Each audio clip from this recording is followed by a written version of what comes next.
Alright, so I mean, I guess to start off with, if y'all just want to say who you are and what you do with the band Phinehas. I'm pronouncing that right? Yeah, okay. I'm Sean McCulloch, and I do the vocals. Bryce Kelly, I play bass. Mason Combs. And I'm Lincoln Marion, I play the drums. Okay, awesome. Well, first off, thanks for taking time to do this. And then also just, so y'all on the Super Villans are always out our awesome tour? Is that what they Something like that. Super Super awesome Villans forever. Super villain forever, not just awesome. Not just awesome. Something like that. Super right? awesome villains forever. And then y'all just jumped on a couple weeks ago, is that correct? You know, because your label mates Stay of Vengeance were on the first part. Right. And then, so what's that been like so far to be on this tour with Write This Down and Speak the Wolves? Well, it's been awesome. Like, we get along great with the dudes. We enjoy their sets. Like, I love watching them every single night. So Yeah, it's been rad. amazing. All the bands on the tour is great, and it's so diverse that like the shows have been really Awesome.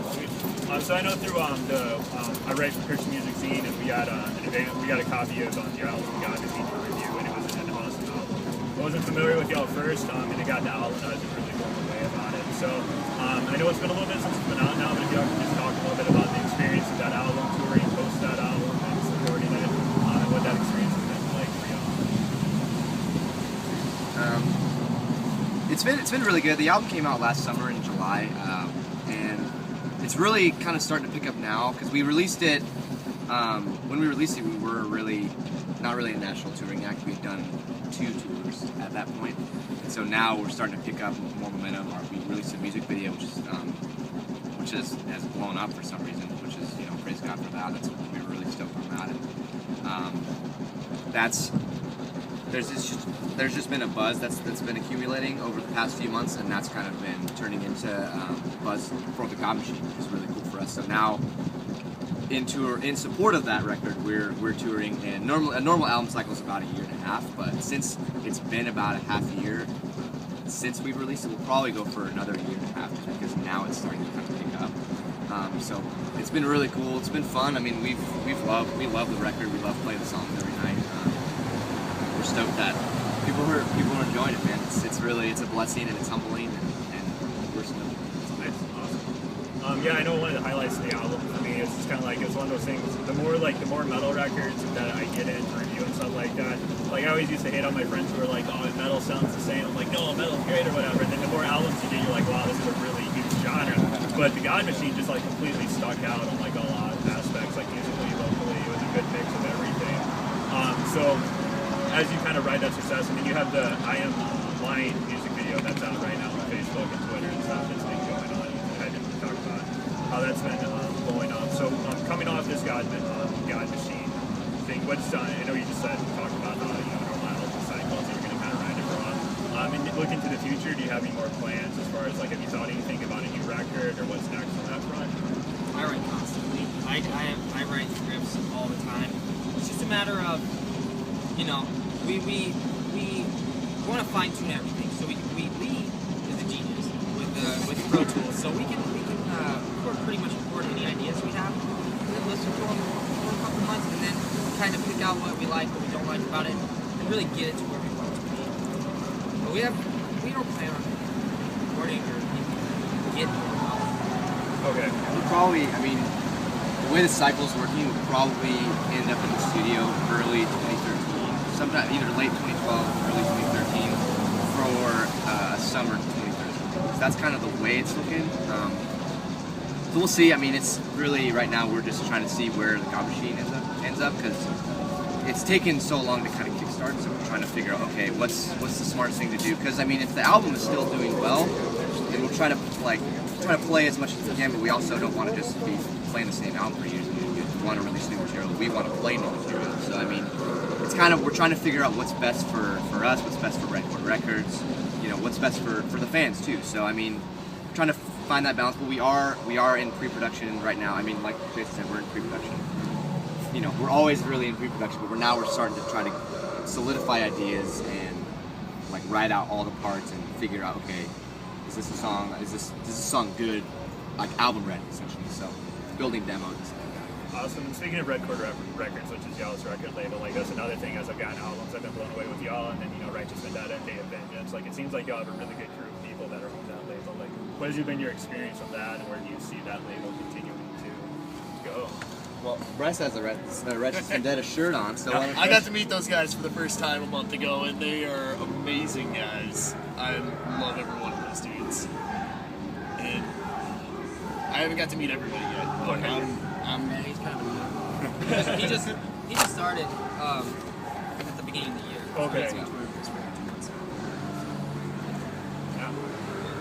It feels like a family to me, like as far as most of the bands on Red Chord, like we all keep in contact with each other, ask each other how you're doing, so on this tour, like what's that like?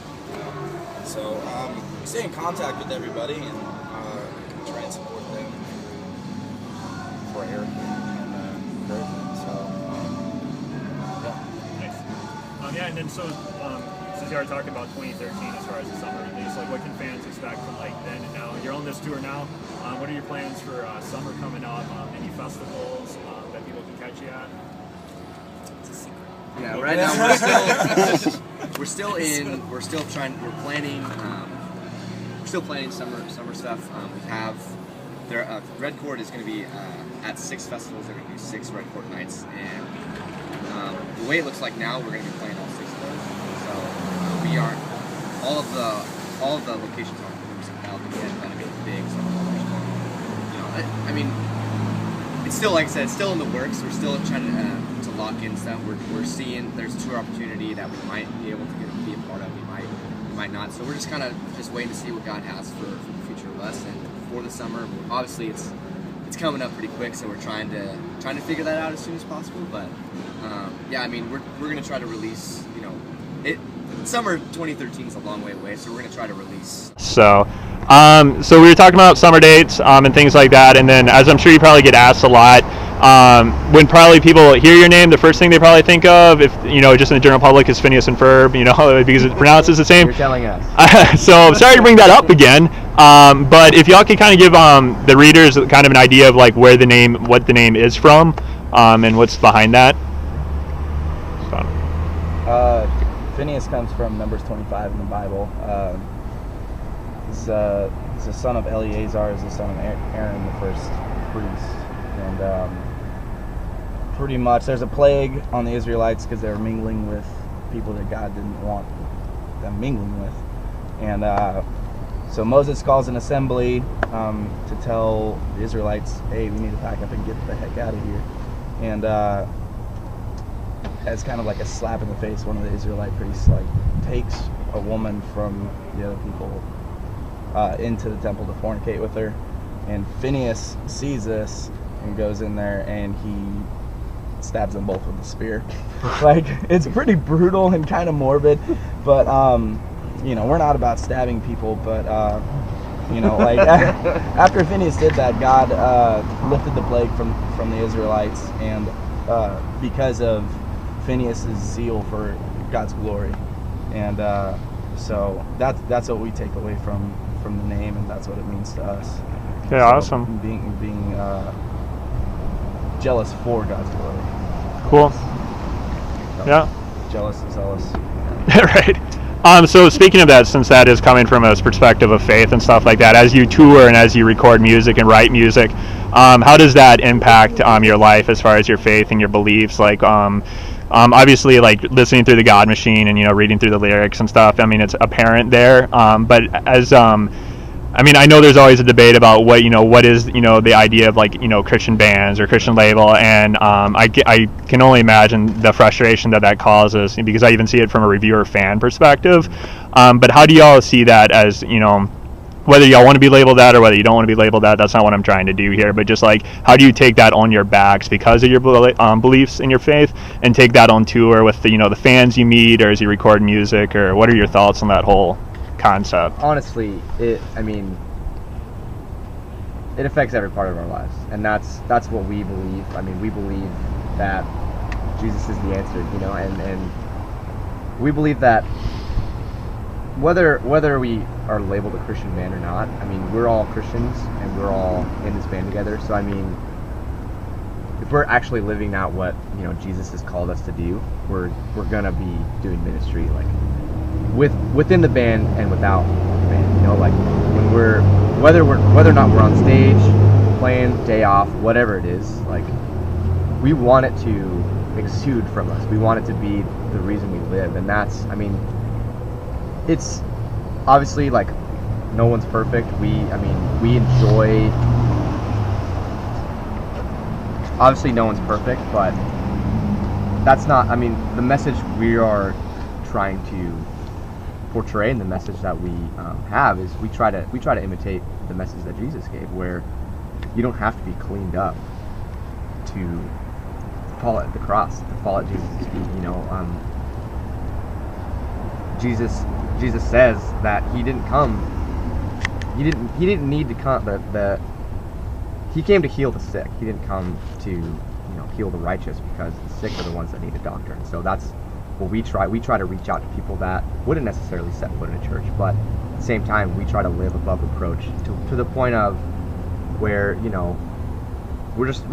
want to love people. We want to live into the commandment that Jesus gave to love God first and love others. Love the two most important commandments is love God and love others. So